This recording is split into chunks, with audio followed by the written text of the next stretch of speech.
Olá, amigos da DBO, sejam bem-vindos, sejam bem-vindas ao DBO Entrevista. Obrigada pela presença através do nosso portal dbo.com.br, das redes sociais e também do YouTube. Inscreva-se no nosso canal para acompanhar a agenda DBO.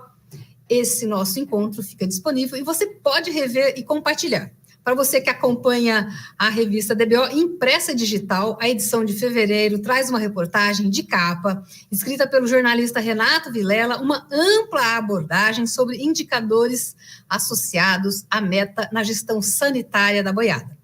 E como isso pode aumentar o lucro da fazenda. Está na DBO impressa e digital, acessada também do aplicativo do seu celular. Recado dado. Hoje estão conosco para essa roda de conversa o Frederico Humber, CEO da Agri Brasil, uma exportadora de grãos, e o Gustavo Libardi, gerente de negócios da Geosys do Brasil, para a gente conversar sobre um cenário em constante mudança, a produção e as tecnologias. Bem-vindos, Frederico e Gustavo. Obrigado, Vera. Prazer. Obrigado, boa noite. Boa noite. Bom, está conosco o Fábio Moitinho, repórter da DBO. E se você quiser enviar perguntas para o Frederico e o Gustavo, elas podem ser feitas pelas redes sociais e também pelo número de WhatsApp que aparece aqui embaixo da sua tela. Bom, Frederico, eu vou começar com você. Na safra passada, foi difícil para o pecuarista assim, negociar milho e farelo de soja, né? Nessa safra que está estimada em 268,3 milhões de toneladas, como é que você vê a disputa entre mercado interno e externo?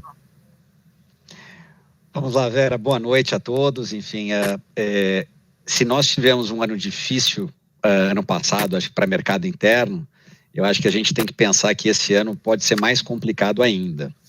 O cenário que a gente tem é que, pós-efeito do Covid, nós tivemos uma desvalorização cambial, ou seja, trouxe uma competitividade para a exportação muito grande, e acrescida a isso, este ano, nós tivemos uma valorização das commodities internacionais.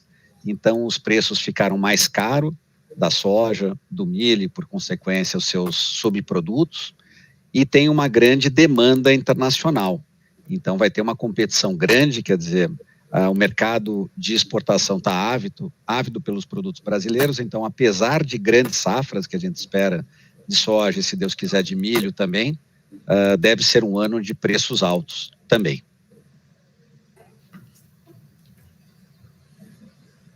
Fábio, você está aí? Desculpa. Gustavo, eu queria entrar nessa linha até pensando nesses dados, né, de evolução de safra, né, a cada ano está evoluindo bastante, que não deixa de ser uma novidade, né, para o Brasil. Também a gente pode dizer o mesmo sobre sistemas também de mapeamento, que tem várias empresas, startups, com esse mesmo sistema de mapear e monitorar, né, as áreas.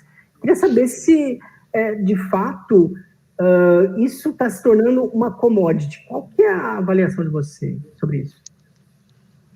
Legal, boa noite a todos, Frederico, Vera, Fábio e todos que nos assistem. Realmente, a tendência, o Brasil, né, desde a universidade lá, eu ouvia dizer que o Brasil era o celeiro do mundo e a gente sempre escuta isso, e claramente as tecnologias vêm auxiliando não só no monitoramento, né, mas de fato ali ajudar a tomar as melhores decisões junto às empresas e, obviamente, junto aos produtores, né, que sabem produzir muito bem aqui no Brasil, a gente sabe disso.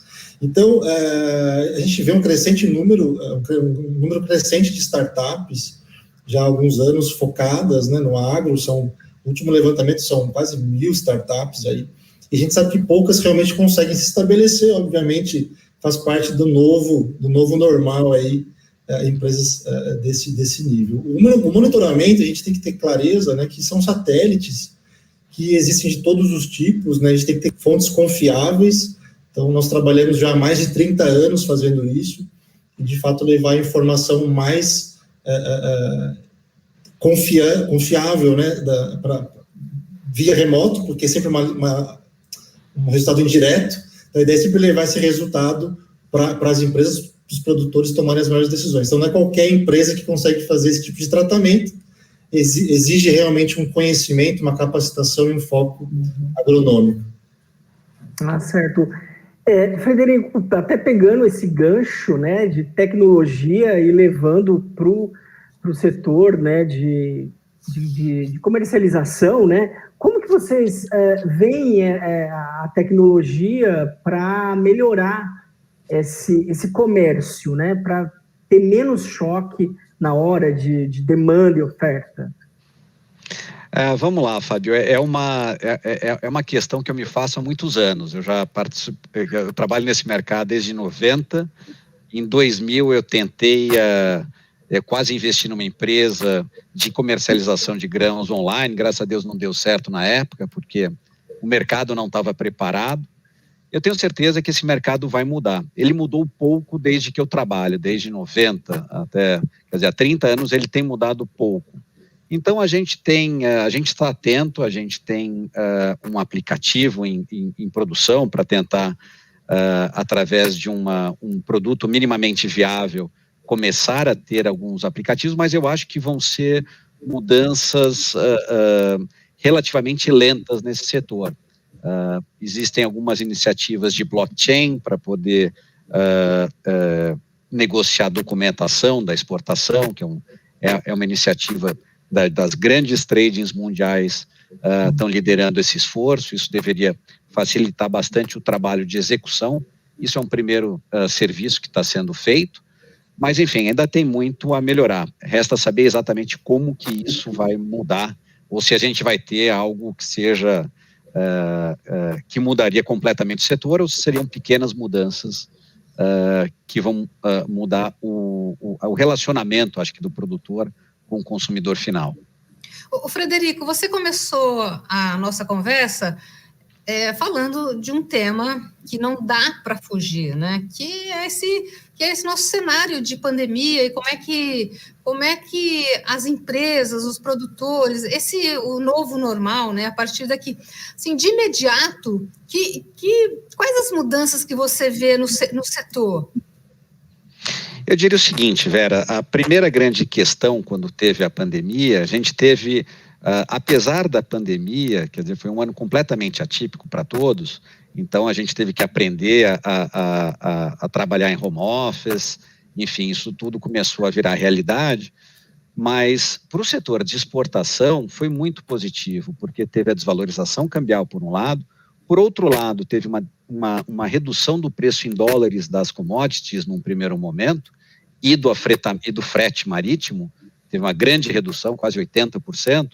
Com isso, as commodities ficaram muito baratas para o comprador e o produtor brasileiro vendendo muito caro. Então, era um cenário para empresas comercializadoras, exportadoras, extremamente positivos. Então, a gente viu o resultado das grandes empresas exportadoras, a Bunge recentemente soltou seu resultado, extremamente positivo. O nosso resultado, a gente esperava dobrar o nosso faturamento, a gente quase quadriplicou o faturamento. Então, foi muito positivo esse cenário e um pouco pós os efeitos Covid, no segundo semestre, a gente começou a sentir uma readequação mundial, onde compradores começaram a retomar os estoques de segurança, que eram algo que já tinha caído no desuso, os estoques de segurança dos países, e começaram esses países importadores verem que podem ter rupturas no suprimento e não podem ficar sem a produção de carne. Quer dizer, a gente vendendo soja e milho são produtos básicos para uma produção de carne. Então a demanda tem sido muito forte, e com isso os preços em dólar aumentaram 30%, 40% em 6 meses.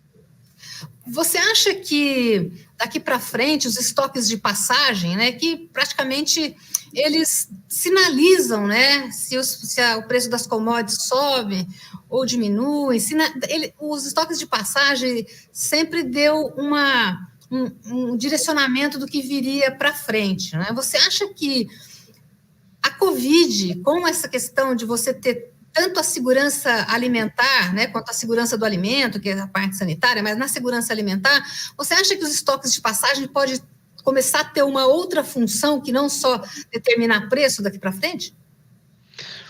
Olha, eu acho que sim, tem a segurança, tem todo o fator de urbanização das grandes cidades em países consumidores, que então realmente precisam desse estoque.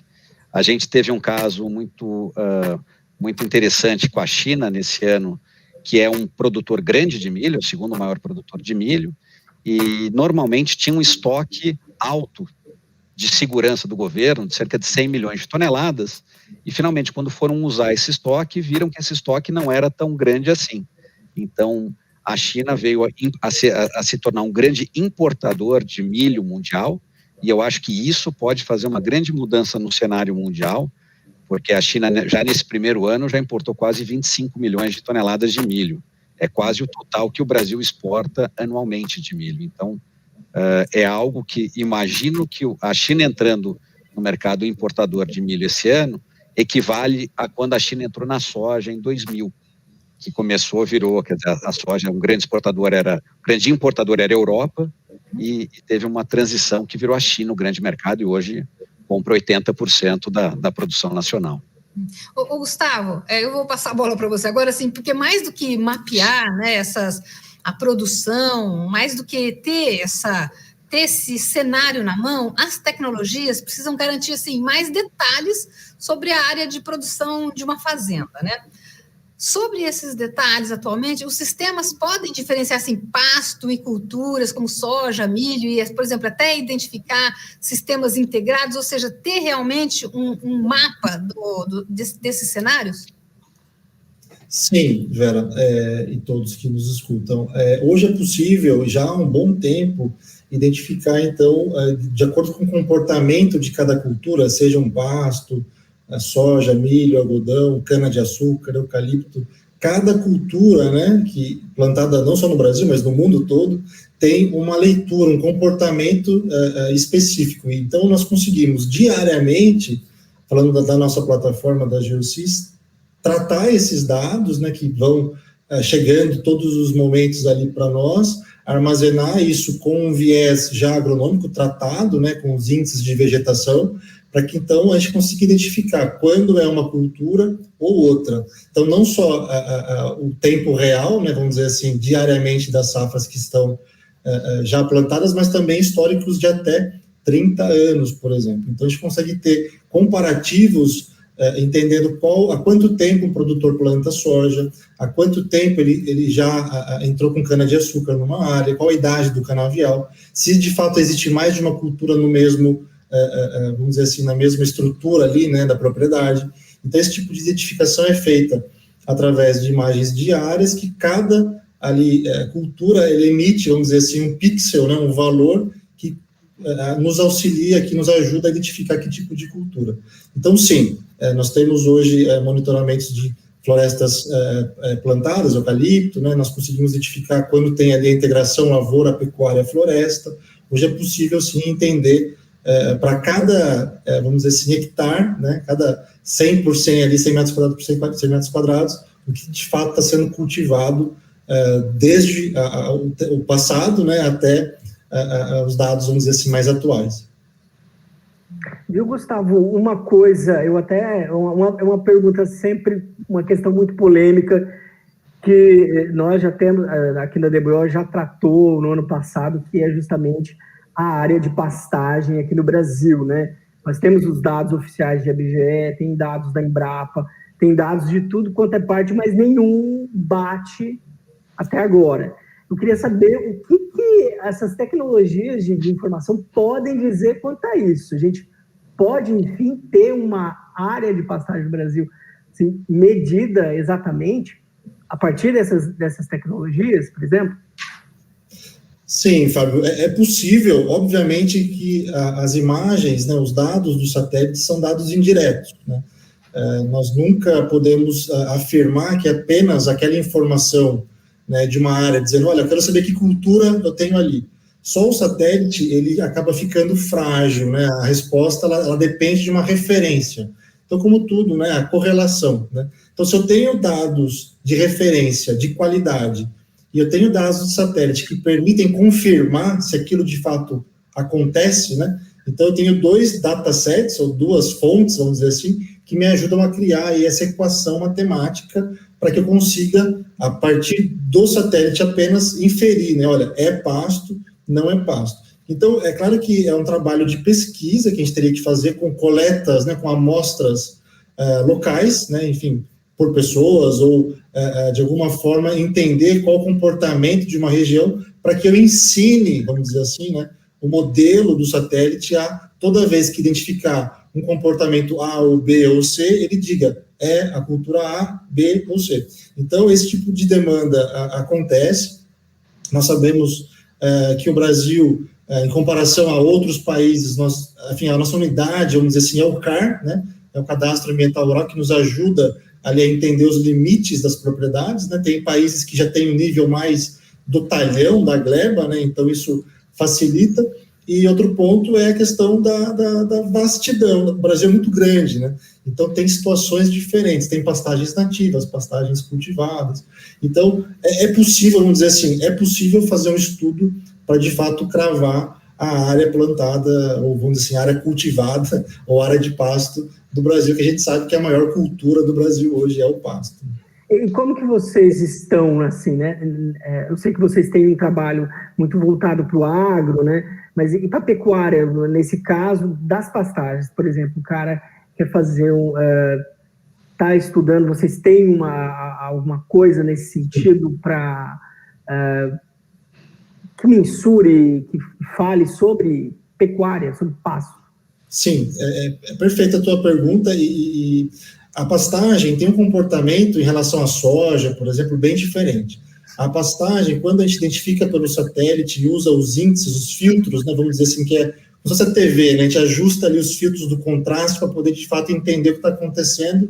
Então, a pastagem, ela tem um comportamento que, com a produção, é quase 1 para 1. Então, a correlação é muito alta, né, uma gramínea que tem uma correlação muito alta. A soja, às vezes, ela engana, ela tem um desenvolvimento grande, mas o grão, às vezes, não enche, né? Então, tem esse falso positivo aí, o falso negativo. Para a pastagem, nós conseguimos, por exemplo, ter modelos, um exemplo clássico já há pelo menos quase 10 anos, nós atendemos o governo francês, por exemplo, a questão do subsídio, né? É um país que produz muito leite, né, na Europa, então a gente auxilia o governo francês a identificar como que está o nível de qualidade dos pastos em todo o país. Claro, né, a França tem um tamanho, vamos dizer, 17 vezes menor que o Brasil, mas um modelo que funciona super bem, e nós já estamos aplicando isso aqui no Brasil e tem funcionado. Então, hoje, as seguradoras, por exemplo, no caso concreto, elas querem saber se, de fato, a pastagem vem sendo bem cuidada, manejada, ou se, de fato, é uma pastagem degradada. Tudo isso é possível antes de aceitar ali uma proposta, por exemplo, a gente ter uma visão do passado e até ter uma taxa, vamos dizer assim, no final lá do dia, a seguradora tem uma taxa melhor para aqueles produtores que fazem um manejo mais correto. Esse tipo de análise, sim, é possível, ou para crédito, enfim, a gente tem uma correlação muito alta com estimativas de produção de pastagem no Brasil também. Bom, eu vou colocar o Fernando Marchese nessa nossa roda de conversa, ele está acompanhando a gente. Ele faz uma pergunta para o Frederico. Senhor Frederico, vai sobrar milho para o mercado interno sem gargalos? Olha, difícil. O mercado externo está precisando muito de milho. Enfim, a gente espera, depende muito do que vai ser a produção, né? Todos esses atrasos que nós estamos tendo na colheita da soja vão colocando em risco a produção de milho. Nosso time estava bastante otimista na produção de milho, a gente esperava uma produção total de 110 milhões, quase 10 milhões de toneladas a mais do que o ano passado, mas nós temos revisado esse número, quer dizer, tem risco de ir para 105, eventualmente para 100. Então a gente está com um cenário bastante apertado de milho hoje, e tem um mercado sedento por comprar milho. Eu acredito que a China, que até hoje não poderia comprar milho no Brasil, sanitariamente ela tem algumas restrições a milho brasileiro. Quando eu comentei que ela comprou 25 milhões, não foi do Brasil. mas aparentemente a China vai abrir importações do Brasil também, ela não pode deixar de importar do Brasil, e isso, de novo, deve levar exportações altas. Então, a gente deve ter um cenário apertado. Acho que não falta, mas vai ser apertado, e com isso vão ter preços altos durante a safra inteira. O seu Carmelo Freitas pergunta o seguinte: que mercados o Brasil pode ganhar ainda esse ano ou no próximo ano, além do chinês, para que o Brasil não fique só restrito a eles? Bom, vamos lá, Vera. São 2 produtos que a Ag Brasil, pelo menos, trabalha, soja e milho. Quer dizer, a soja é muito dependente dos Estados Unidos, da China, desculpa, mas quando os Estados Unidos entram mais na China, quer dizer, sobra espaço para o Brasil poder atacar outros mercados europeus, Meio Oriente, etc. Já o mercado de milho, mas normalmente o Brasil tem uma grande dependência da China na exportação de soja. Já no caso do milho, a China compra 0 hoje de milho do Brasil. O principal mercado, dos 35 milhões que a gente exportou, o principal mercado é Japão e Irã, cerca de 6 milhões de toneladas cada mercado. E o resto são mercados totalmente, muito mais disperso. Então é muito interessante, porque é um mercado muito menos consolidado. Então, no nosso caso, nós vendemos desde Caribe, então Colômbia, enfim, Porto Rico, aí, norte da África, Marrocos, Argélia, enfim, Meio Oriente e a Ásia também, quer dizer, Japão, Coreia do Sul, enfim. Então, é um mercado muito interessante do milho, que é muito mais disperso. Eu queria pegar essa linha, então, do Fernando e do Carmelo, e eu queria perguntar para vocês dois, né? Como é que vocês veem o comércio de grãos nos próximos 10 anos, com todo esse avanço tecnológico? Começamos pelo Gustavo. Com certeza não vai ser diferente do que a gente faz hoje. A gente tem, sim, uma tendência, né, do acompanhamento, né, desse rastreamento desde o campo, né? A gente fala da fazenda ao prato, né? Então, claramente, isso passa por plataformas que vão, de fato, unificar, né, e já, talvez, garantir, né, que um lote de um Nelore lá seja destinado, né, ou Angus ali destinado para um consumidor final, né? Esse tipo de tecnologia a gente vê com muito avanço, e, de fato, selecionar, né, cada vez mais ter esse cuidado, porque cada vez mais o consumidor está mais exigente, né, isso é natural, nós todos. Então, essa garantia de que a produção, de fato, respeitou, né, a sustentabilidade, problemas socioambientais, tudo isso, que já é uma commodity, né, a gente sabe. Então, o fato das tecnologias vem auxiliando nisso, para que no final do dia lá, né, o QR Code na embalagem já diga, de fato, o que aconteceu desde lá, a semente plantada na terra. Então, o fato da comercialização vai ter que levar muito em conta isso, né, as exigências, seja por questões também de restrições alimentares, né, a população cada vez mais aí sofrendo com isso, e obviamente, então, vai ser diferente, porque cada vez mais as pessoas conectadas, consumidores cada vez mais conscientes, pode ser que tenha algum tipo de impacto, já está tendo um tipo de impacto, e que isso vai aumentar com certeza, pelo menos do ponto de vista da produção, é isso que a gente observa, da oferta. Frederico, qual que é a sua opinião sobre isso? Como é que a gente vai comercializar daqui 10 anos, por exemplo?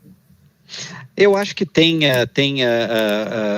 cada vez mais uma exigência da sociedade no aspecto socioambiental, na sustentabilidade. Eu acho que a gente faz um investimento muito grande para mostrar que nós compramos de áreas não desmatadas, enfim. Nós temos pacto ambiental que a gente é signatário, nós temos auditoria desses pactos, a gente tem mapeamento por satélite, ou seja, hoje a gente faz isso como uma diferenciação.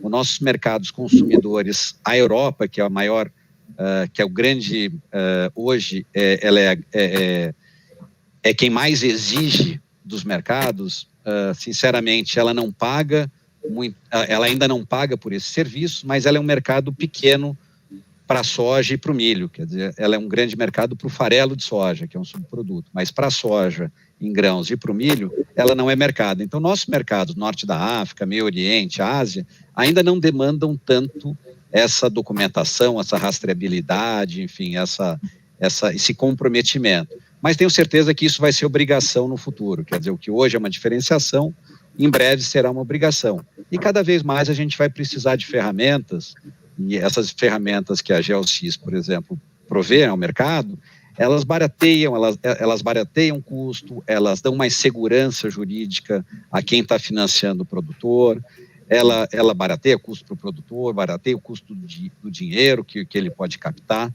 Então, são vários mecanismos, eu não acho que vai ter uma maneira disruptiva que amanhã a gente vai negociar de uma outra forma, mas eu acho que vão existir plataformas de comercialização, uma transparência maior para o produtor. No nosso caso, a gente está preparando um aplicativo onde o produtor pode diretamente clicar e vender seu produto por preços que estão alterando a cada 5 segundos, ou seja, e na sua região, então por mapeamento a gente vai saber onde ele está e já tem um preço, uma cotação para ele vender a soja ou milho naquele momento.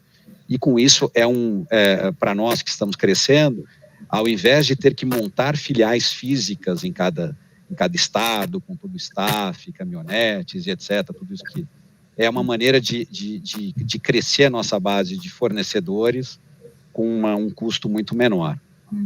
Ô, Frederico, você está dizendo, o Gustavo falou em rastreabilidade, né? E você, rastreabilidade cada vez mais intensa, e você tocou num ponto importante que é o tal da BI, né, a inteligência de negócio aí a serviço do produtor. Então, essa inteligência de negócio é uma coisa assim, muito recente até o início da cadeia, né, lá onde está a produção, né? Você acredita aí num desenvolvimento aí mais rápido dessas ferramentas de inteligência de negócio, de fato aplicadas aí no dia a dia do produtor? Ele está preparado para isso? Eu não sei se ele está preparado, Vera. De fato, o produtor, pelo menos, ele tem uma necessidade, ele vive geralmente em locais distantes, ele tem uma certa lealdade, vocês têm um elemento do corretor, que normalmente é essa inteligência artificial do produtor, hoje é o corretor que está ali tentando entender mercado, tentando passar para ele as melhores condições. Então, eu acho que isso lentamente vai se colocando. Eu não acho que vai ter um efeito disruptivo. Eu já pensei há 20 anos que a gente poderia ter uma ferramenta onde o produtor colocasse as ofertas dele e fizesse o melhor negócio. Mas o produtor, ele tem esse aspecto, de uma certa forma, solitário. Então, ele gosta de ter alguém para conversar, para trocar figurinhas, enfim. Então, tem sempre o elemento do corretor acaba sendo um elo importante na cadeia, que a gente não pode menosprezar. Ô, Gustavo, dentro desse ambiente, quais são as dores aí do produtor? Vocês que têm essas tecnologias na mão, à disposição do produtor, quais são essas dores? O que a gente percebe muito isso que o Frederico vem falando, né? Essa questão do produtor ali, muitas vezes, se sentir sozinho e ter necessidade de saber, né, das novidades ou notícias, às vezes, por outras pessoas que estão ali visitando. Então, a tecnologia, o que eu percebo é que tem muita tecnologia boa, mas a melhor tecnologia é aquela que, de fato, resolve o problema do dia a dia do produtor, né? Então, não é aquela melhor tecnologia que eu acho que funciona para mim, né, dentro do escritório. Então, a maior dor que eu sinto quando converso com produtores, e a gente tem esse acesso também via os nossos clientes, que são empresas, né, de vários ramos, é essa questão do distanciamento, né, da ideia de que, através de um aplicativo, isso vai, então, substituir a presença humana. Então, muitas vezes as empresas que aplicam esse tipo de conceito reforçam isso como algo vantajoso. Até pode ser no final do dia, mas na rotina do produtor ainda, ele prefere aquele arroz e feijão bem temperado, né? Algo básico que de fato resolva, e a inovação, né? A tecnologia não precisa ser algo muito diferente, sim, customizado, vamos dizer assim, feito na medida do que ele de fato precisa. Às vezes, ter ali, né, um boletim com os preços das commodities, um tipo de tendência, relatórios, ou saber como é que está a lavoura dele num celular, que hoje a gente sabe, né, 95% mais dos produtores usam, né, smartphones diariamente, aí até mais durante a semana do que final de semana. Então, eu acho que assim, o acesso à tecnologia não é uma dor, é mais a questão do como, de fato, as empresas devem entender a demanda, então a escuta, né, dos produtores, para que, de fato, criem ferramentas úteis que, de fato, não precisam ser muito tecnológicas, mas que, de fato, precisam ser adequadas para a realidade de cada produtor, que a gente sabe que o Brasil é continental e cada um tem a sua particularidade.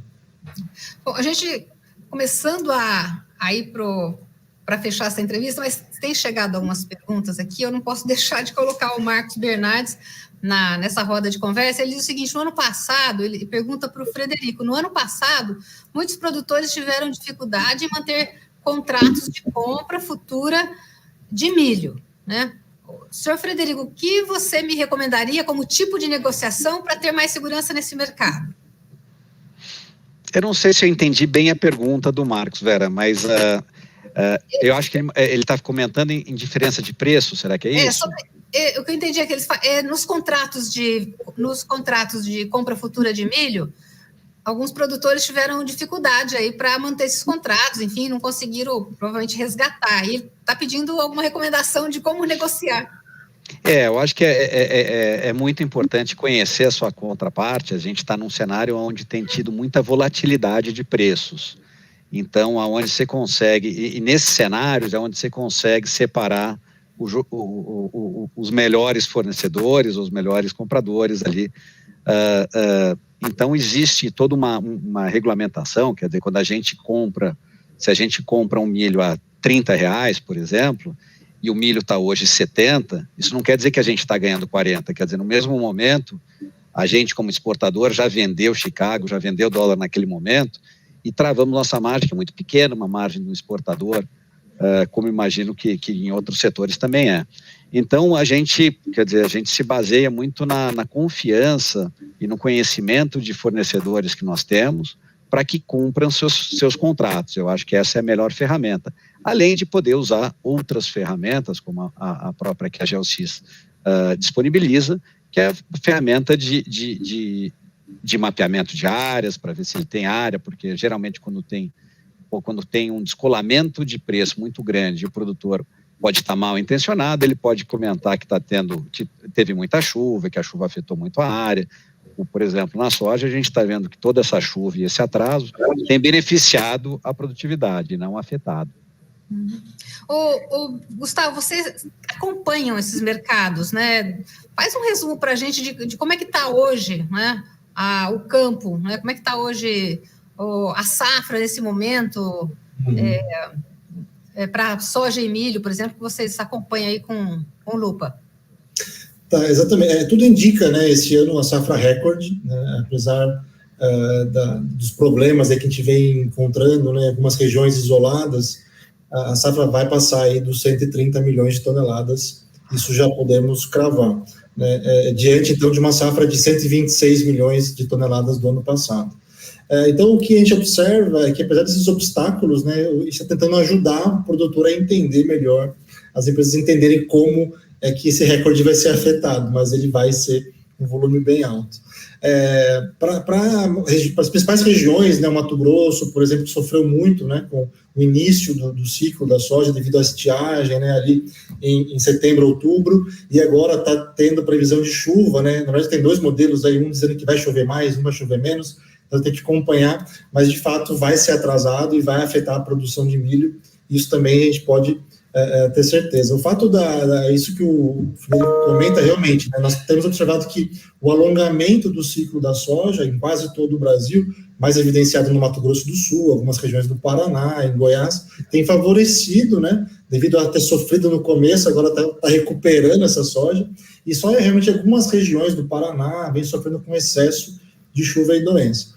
Para milho, a gente recebi aqui agora a informação, está prevendo na casa dos 105 milhões de toneladas, somando aí safrinha e safra de verão. Claro que isso tem muito ainda para acompanhar, mas a gente está já, então, na casa aí dos 131 milhões de toneladas para a soja esse ano, né, recorde, e o milho ainda a observar, mas na casa dos 105 milhões. Claro que toda a previsão, né, ela tem que ser acompanhada, a gente tem tendências, né, mas, de novo, esse ano se caracteriza claramente pelo alongamento do ciclo da soja, que está entrando, né, na janela aí do plantio ideal, né, do milho safrinha, e com certeza a gente sabe, né, agronomicamente pensando, que a falta de condições boas, né, de clima para o milho safrinha, isso vai afetar a produção, então acompanhar como que isso vai se comportar nos próximos meses.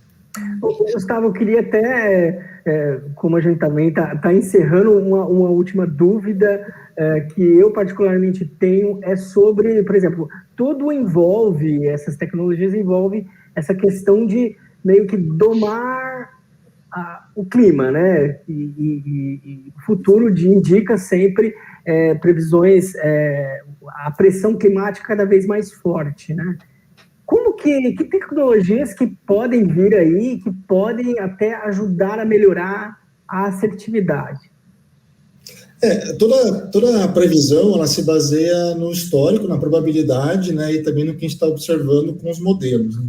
E não existe modelo bom, ou modelo melhor que o outro. São modelos que são ali indicadores e cada um segue uma tendência, né? Então, a gente estuda tudo isso e, obviamente, uma tecnologia que vem aumentando são os dados cada vez mais granulares, né? Então, ao invés de trabalhar, talvez, com grids, né, com escalas aí de 20, 25 quilômetros quadrados, hoje é possível, né, claro que ainda custa muito caro, mas é possível ter escalas cada vez menores, né, 14, 10, 5 quilômetros quadrados. Então, esse tipo de dado, num país gigante como é o Brasil, né, que falta muito dado público, a gente sabe disso, né?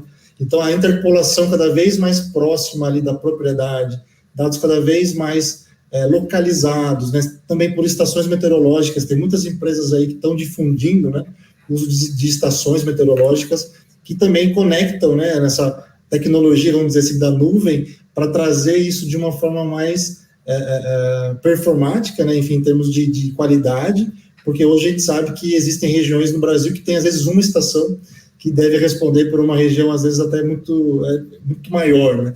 Então, claro que a tecnologia vem nessa linha de trabalhar com modelos mais precisos, né, que tratam aí de dados mais locais, né, mais granulares, para que a gente consiga ter previsões cada vez melhores. Mas ainda vale aquela máxima de que a previsão tem que ser acompanhada todo dia, né? Não dá para fechar o olho e achar que aquele número de 15 dias para frente vai acontecer. A gente costuma olhar cada 5 dias, 4 dias, que é o que dá uma visão cada vez melhor em termos de performance.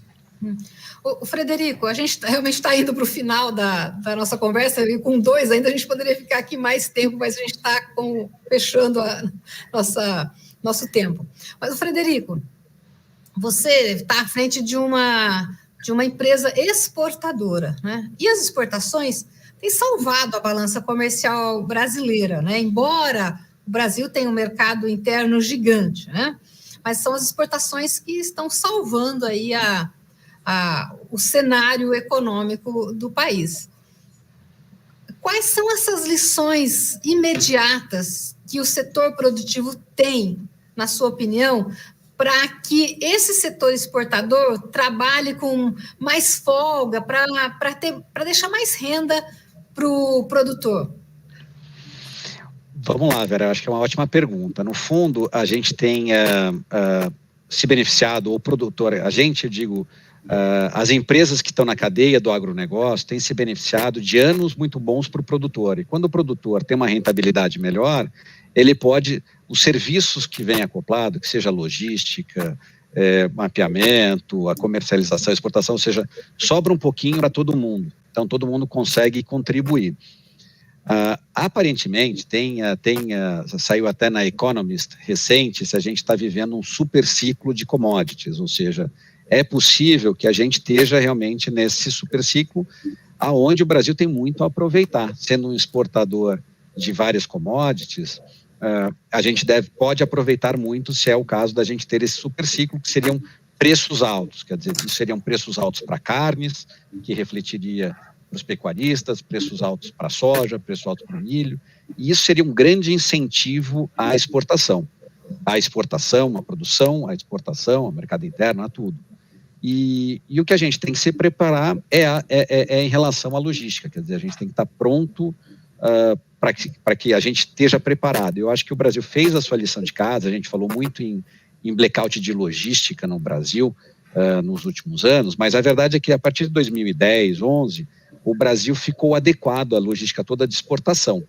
Então, tanto que a gente teve anos aí sem nenhum problema de logística. A gente chegou em abril do ano passado, foi o mês que a gente mais exportou soja na história. Eu acho que foram 14 milhões de toneladas em um mês apenas. Isso é mais que os Estados Unidos consegue exportar. Então, a gente se preparou. Então, a parte de portos a gente está adequada, tem grandes investimentos de hidrovias vindo, tem grandes investimentos de ferrovia, e isso dá uma rentabilidade para o produtor ainda maior. Então, agora se assegurar nesse ciclo de bons preços, que a gente consiga fazer todos esses investimentos necessários. Nesse sentido, o ministro de Infraestrutura tem sido muito benéfico, né? O Tarcísio tem colocado muitas privatizações na mesa, e a gente tem que aproveitar esse ciclo para colocar esses investimentos todos que vão garantir que o Brasil seja muito competitivo, não importa em que cenário. Olha, não é uma pergunta, é uma afirmação do seu Carlos Villaforte. Ninguém segura o Brasil que vai alimentar o mundo, é isso, né? Se Deus quiser, esse é o objetivo. Bom, obrigada, Frederico e Gustavo, por essa conversa. Obrigado você, Vera, Gustavo, Fábio, um prazer estar aqui com vocês. Opa. Eu agradeço a todos, Fábio, Vera, Frederico, satisfação conhecê-los e ficamos à disposição aqui para conversas futuras. Obrigado a todos. Com certeza, porque a gente só começou aí uma conversa com vocês, obrigada mesmo, né? O Brasil, celeiro do mundo, vai contribuir ainda mais com essa segurança alimentar global, patrocinada por homens e mulheres do campo cada vez mais eficientes nessa tarefa. Mais uma vez, aproveite a sua edição de fevereiro da revista DBO Digital, impressa com mais de 20 reportagens e artigos sobre pecuária. Para você que acompanha esta entrevista com o Frederico e o Gustavo, ela fica disponível no portal DBO, nas nossas redes sociais e no nosso canal do YouTube. Compartilhe com os amigos, fazendeiros e principalmente com a equipe da sua fazenda. A equipe bem informada é a chave para uma gestão cada vez mais eficiente do negócio. Até o próximo DBO Entrevista. Tchau!